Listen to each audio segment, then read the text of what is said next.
So joining me now to talk about the report out of the Alberta government into just the sheer amount and organization of foreign funding flowing into Canada to stop Alberta's oil and gas development is Michelle Stirling from Friends of Science. And I wanted to have you on, Michelle. I told you this off camera, but I think it's an important point to make.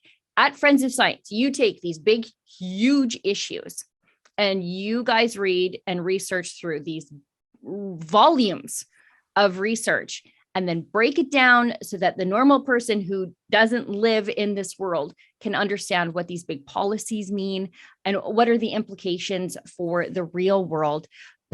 So I just think you're such a valuable resource for people who really want to know what this means in your real life, that to have foreign funded actors attacking Canadian oil and gas. Michelle, can you give us a brief overview? And I know it's a lot, but give us a brief overview of what was, I guess, achieved or revealed by that report. Well, in my view, the most important thing is that it confirms absolutely, and with cross-referenced evidence by Deloitte, that huge sums of money have flowed through ENGOs in environmental groups in Canada. And a large part of it was directly used to oppose resource development in Canada. It's quite telling that Deloitte comes up with bigger numbers than actually the Allen inquiry did, but they couldn't verify the exact end of where those monies went or what was done with them. But there's obviously billions of dollars that have been used against Alberta in particular, but Canada in general as well, to block development of a resource that in 2009, the Oil Sands Developers Group said it would generate $1.7 trillion for the Canadian economy. And today, the energy resources of Canada, most of which are in Alberta, are valued at $21 trillion gross value, or 13 trillion net. So that would be about $342,000 for every single Canadian. And yet people want to keep it in the ground. But none of our competitors are keeping it in the ground. All of our competitors are booming ahead. And as Minister Savage said at the press conference, with the present energy crunch around the world, Canada and Alberta could have helped, but we just can't get our product to market. And why? Because there's all these ENGOs blocking it. So, I think the real value is it shows people that there actually is a tar sands campaign. It is and has been largely foreign funded. And sadly, I guess all the domestic funding was not totally researched, because what happened early on is that Tides was funded by the Oak Foundation to develop a $30 million domestic fund in Canada. And the Sierra Club was also tasked by the Oak Foundation to set up a general fund to fund climate change activities in Canada. I don't know if that ever happened, but I suspect it did. So, perhaps there are these extra big funds somewhere in Canada that continue to fund these groups. Nonetheless, the top 40 environmental groups in Canada, from our own reports, show that the top 40 had revenues between 2000 and 2018 that were 18 times the revenues of all combined political parties in Canada. So this just shows you how imbalanced the power and money is and influence in Canada. That's a problem.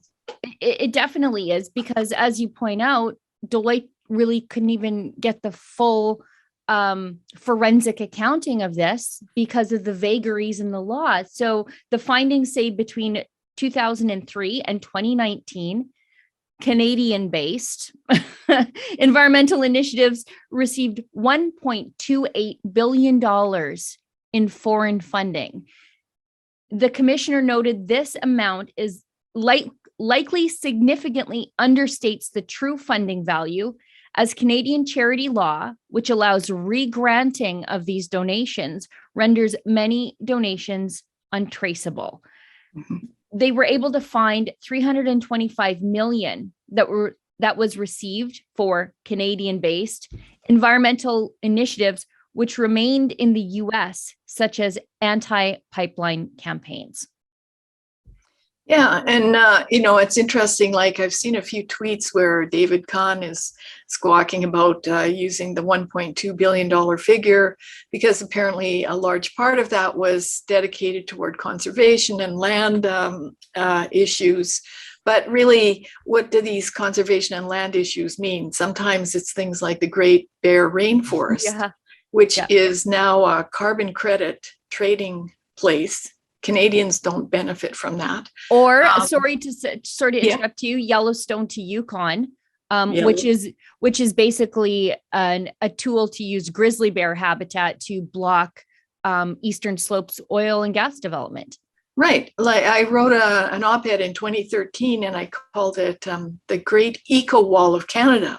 Mm-hmm. And it was precisely that all of these areas are being staked out particularly in British Columbia as, special areas, conservation areas, et cetera. Well, then you can't put any kind of resource development there, but look, you're saving the planet. So, so to say that these conservation programs had nothing to do with blocking resource development is false. Although, again, it's very hard to say, oh, look, they put together this park and now it's untouchable. But did the people involved intend to block development, or were they really, park lovers and this was their passion in life?